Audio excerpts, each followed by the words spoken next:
Good morning, students. I'm going to talk to you about something today that doesn't have directly to do with the course content. But being the wise students that you are, you're going to find all sorts of connections with the course material anyway. So, this is going to start out personal, but hopefully it's going to make sense to you and connect with some things that matter to you. Okay, so this week I had some significant health problems. What ended up to happen is I tore my superior mesenteric artery. That is the main artery that runs from your heart to your stomach. I have a 5-centimeter tear in that artery. The good news is that is healing. The bad news is that we've spent a lot of time and energy and tests figuring out what caused that. We're still not 100% sure what caused that. What it feels like right now is that it's probably not, fingers crossed on this one, okay, people, a disease called vasculitis, which is an autoimmune disorder where the circulatory system basically destroys itself. You really don't want that diagnosis. The best case scenario, and what we're hoping and what the doctors think it is, even though the test data is still not in, is just random bad luck. That's the first thing I want to talk to you about. So, you might say to yourself, that's so unfair. That's so unfair that a person who eats as healthy as I know Dee Dee eats and works out as much as I know Dee Dee works out and gets enough sleep and tries to manage her stress and blah, blah, blah, had something so significantly wrong health-wise. And you could see it like that. I get why you would call it bad luck. But I don't see it that way. I see it like good luck. Because, first of all, it could have been worse. It could have been far, far worse. It could have been something that killed me. It could have been something that I didn't recover from. It could have been something that was far more awful than it was.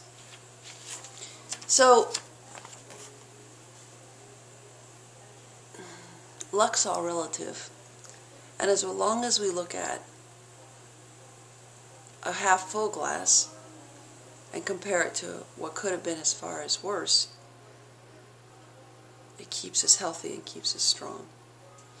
So, whether it was God or faith or prayer or just random good luck or the karma of the universe or something else, I feel lucky. I don't feel unlucky.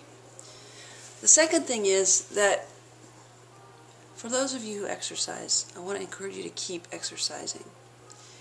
Exercise didn't cause this. The odds of this happening are just crazy low. You really have to understand that this is like a case study kind of a thing that just never happens. This isn't a spontaneous tear of this artery. It's just not, it's rare, extremely rare. But maybe exercise helped to make it not worse. When you exercise, it's not just about how you look on the outside, it's what your body does on the inside. And every time you exercise, you're making a stronger circulation system, a stronger digestive system. You're making yourself stronger on a cellular level. Maybe I had strong enough arteries from all the running and the other things I do that this tear wasn't a complete tear that would have killed me. So in other words, maybe instead of just how you look on the outside as far as exercising, or you want to look good in a bikini or a swimsuit or whatever else, or have a six-pack abs or whatever, think of it like what you're doing to your body on the inside. Your arteries don't care how you look in a bathing suit, but exercise is good for them all the same. So if you're an exercise person, keep exercising. If you're not an exercise person, do what you can do with the stress of school and the lack of money of school to keep yourself strong. Getting enough sleep, managing stress, eating more fruits and vegetables, watching your intake of fast food, soda, fried food, salt. I'm not telling you to make a complete overhaul in your life. I'm telling you, make one health choice a day that's a good health choice. The third thing I want to tell you, when all this happened, it happened, 10 days ago now, and I just wasn't feeling like myself ever since the tear, with good reason, right? But I still was functioning. That's what I want to tell you about the still functioning. I was still going to work, I was still doing things, but I was listening to my body and knowing my body wasn't quite right. Tuesday is when the tear happened. Thursday afternoon I was going to go for a run. And I thought to myself, I just don't feel good enough to run. I had brought my running gear. That day was one of those sunny and 60-degree days, perfect days to run. I had a plan to run. My husband and I drive together, and he was going to drop me off 4 miles from home, and I was just going to run home. It's a beautiful run. It's a spring day. I had no reason schedule-wise or anything else-wise not to run. But I just didn't feel right in my body. It's a really good thing I listened to my body and didn't run that day, or I could have done a lot more damage to my body. So as much as I would encourage you to exercise, I would also encourage you to rest and listen to your body. If your body just says, I'm tired, I don't feel like getting up and going to the gym or walking or whatever else, come on, get over that. But if your body tells you, you should not push yourself today, you need to take care of yourself, listen to your body. Another way your body says that, by the way, is you take a nap instead of studying like you intended to do. If you take a nap, it means you were tired. It means you needed the sleep. Listen to your body. Get more sleep if you're falling asleep and taking naps all the time. The next thing, this is for my students in developmental psychology. As we age, we are more prone to injuries, sicknesses, and health problems. I am 46, knocking on the door of 47. Things like this are going to happen as we age. It is not that they happen, it is how we recover from them that keeps us successful aging. In your future, probably all of us, our heart issues, cancer, major medical problems, diabetes, whatever. These things are coming all of our ways, not just your way, our ways, okay? It is not the diagnosis of whatever that trumps your life. It is how you deal with, are resilient to, and still live your life consistent with your values after you get diagnosed with something serious. The diagnosis is not the end of the world, even if it's a fatal diagnosis, which vasculitis is. So, live your life with integrity and consistent with the values that are important to you. Last thing I want to tell you is connected with that. For those of you in the teaching class, you've been reading a book by Parker Palmer. One of the things that Palmer says is that we need to live our lives consistent with our internal world and our external world. We need to be who we are in all settings. Let me tell you what I mean by this.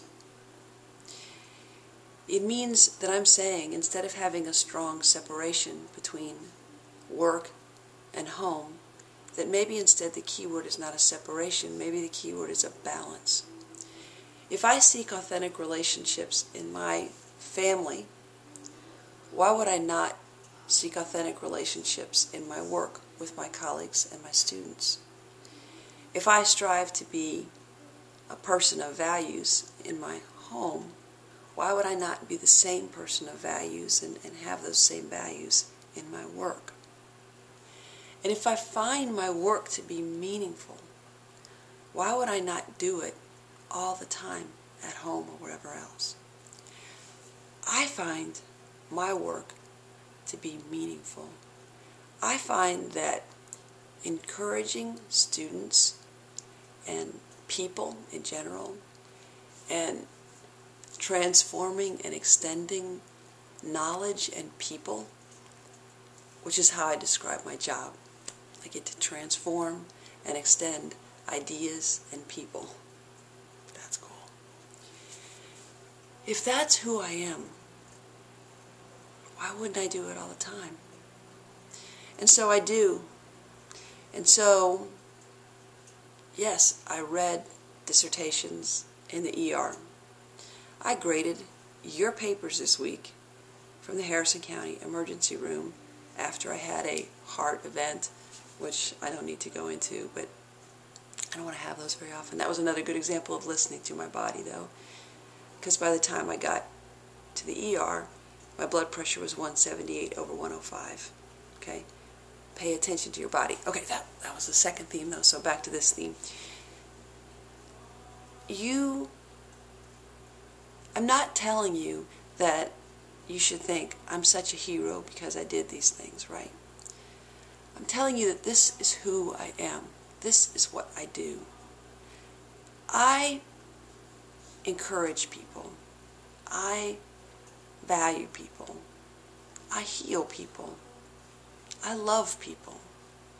So the thing that I'm going to do, whether I'm at work or at home, wherever I am, is going to be that thing of building people up, not destroying them.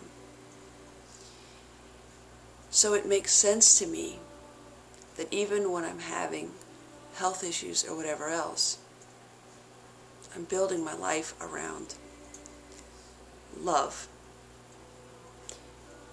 And it doesn't matter if that is a caring relationship, an authentic relationship with clients, or with students, or with neighbors, or with family. Clearly there's boundaries of how I set up those relationships. But I'm not going to be a different person in one setting than another setting. And I find that you don't need much separation. It's even healthier not to have much separation if you have balance. So let's look, instead of trying to just have this great thing that we call this separation of work and life, let's look instead of what I think is a healthier goal. To be the same person you are at work and home, and have your life lived in all settings consistent with who you are as a person and what values are important to you. And that's all I have to say today. So have a good day.